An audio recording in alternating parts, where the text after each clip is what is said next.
Section 16, subsection 4 of the CGST talks about time limit to avail the ITC, which is 30th November of the succeeding financial year, filing the annual return amount to whichever is earlier.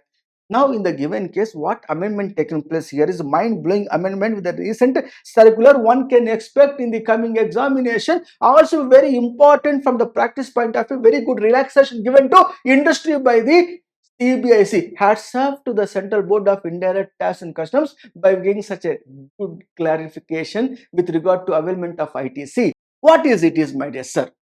In the given case, if I receive the goods or services where I am going to pay GST under RCM, you are aware of that. The section 12, subsection 3 of the CGST talks about inward supply of goods where the RCM apply, the time of supply is equal to the date of receipt of the goods or the date of payment or the first day that occurs after expiry of 30 days from the date of invoice, whichever is earlier time of supply, section 12(3) of the CGST Act. On the other hand, when you refer the section, what we can call section 13, so section 3 of the CGST Act, where the RCM applies, time of supply is equal to the date of payment or the first day that occurs after expiry of 60 days from the date of invoice, whichever is earlier. This and all, you are very much aware of that. Now, what amendment here brought into force and what clarification given, which is with retrospective effect also, how can you able to understand this particular circular number 211/5/2024 GST dated 26th June 2024 means when as a recipient, registered person receive the goods or services from unregistered person. That is important note. When the goods or services received by a registered person from unregistered person, in that case, my dear friends, how we should able to identify time of supply? Time of supply in the given case remains same. Section 12(3) in case of goods, 13(3) in case of services. But when to issue the invoice? Who has to issue the invoice? The recipient should issue the invoice as per section 31, subsection 3, clause F. What is the time limit to issue the invoice in the case where the registered person receive the goods or services from registered person? Registered person being recipient issue the invoice. When should issue? When the goods or services received, should issue the invoice as per section 31, subsection 3, clause F of the CGST Act, as I mentioned here. Now, what is the time limit to issue the invoice? The date of receipt of the goods, date of receipt of services is the date on which you have to issue the invoice, being a recipient. Now, in the given case, assume I have not issued the invoice in accordance with section 31, subsection 3, clause F. Because as a recipient, registered person, when I procure the goods from unregistered person, when I receive the services from unregistered person, I have not issued the invoice at the time of receipt of the goods or services, where recipient liable to pay GST, where recipient should have to issue the invoice. Later on, I issue the invoice. For example, later on, I issue the invoice. After 2 years from the date of receipt of the goods or services, I issue the invoice. When I issue the invoice, in that case, what happened? Can avail the ITC on such particular invoice after making the payment of the GST under RCM? Yes. What is the time limit to avail the ITC in the given case by the recipient when procure the goods or services from unregistered person? Section 16, subsection 4 is saying that the year in which you issue the invoice, tax invoice, to avail the ITC, you can avail the ITC in the year in which you issue the invoice, and if you issue the invoice in the year in which, for which time limit is 30th of the November of the succeeding financial year or the annual return filing, whichever is earlier. How to understand this? I will make a simplified example to make you understand. Simplified lollipop example is as follows.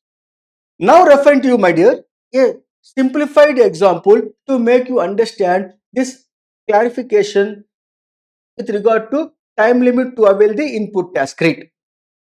Example, Bhola Limited, a registered person under the GST, received the Goods Transport Agency (GTS) services from Hanu and Company, unregistered person, on 1st April 2019 and paid freight of rupees 2 lakh on 10th April 2019. Bhola Limited issued the tax invoice under RCM on 12th July 2024 and paid the GST on 20th August 2024. You are required to answer the following. Here, point number A, time limit to avail the ITC under section 16, section 4 of the CGST. Point number B, time of supply as per section 13, section 3 of the CGST Act. C, interest for delay payment of tax is payable, if any. D, penalty, if any, under section 122, section 3 of the CGST is payable. Applicable rate of GST 5%. Now, my dear friends, in the given case, my dear, Bhola Limited is a registered person who received the services from Anu and Company, unregistered person, supplied GTS services. Absolutely RCM. As per section 31, subsection 3, clause F of the CGST Act, supplier not required to issue invoice because unregistered person.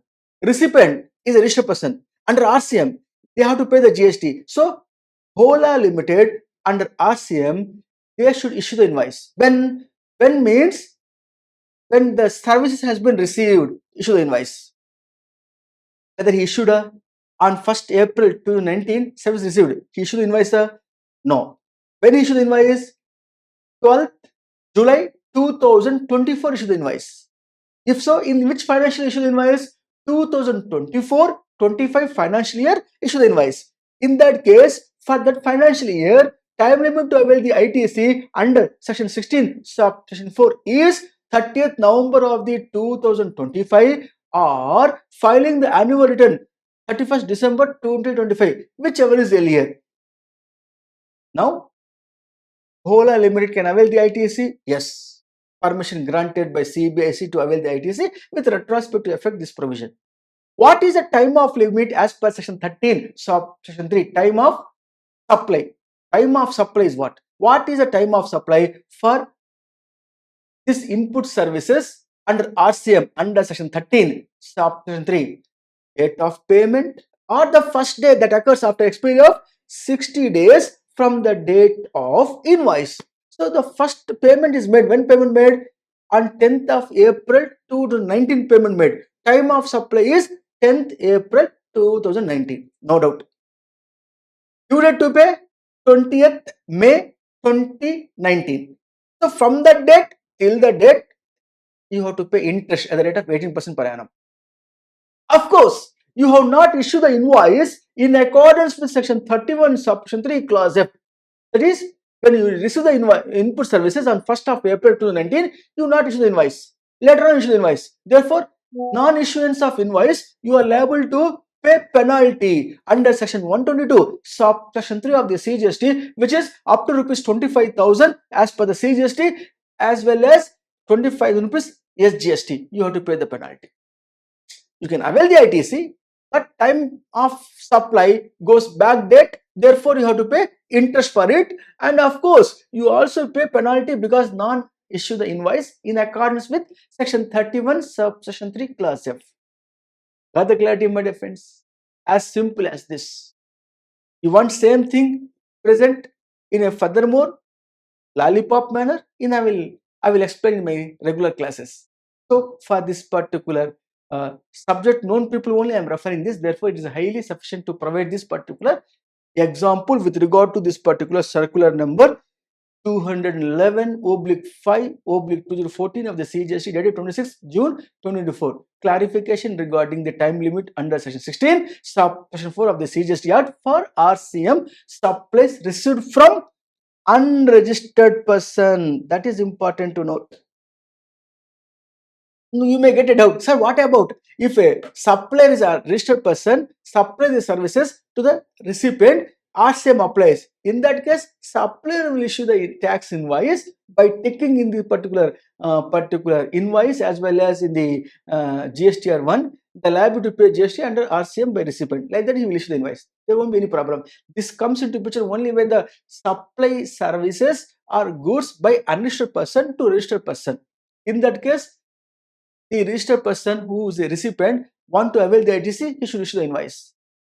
That invoice can be issued anytime to avail the ITC, but you have to be paid interest and penalty because you not issue the invoice in accordance with section 31 subsection 3 clause F.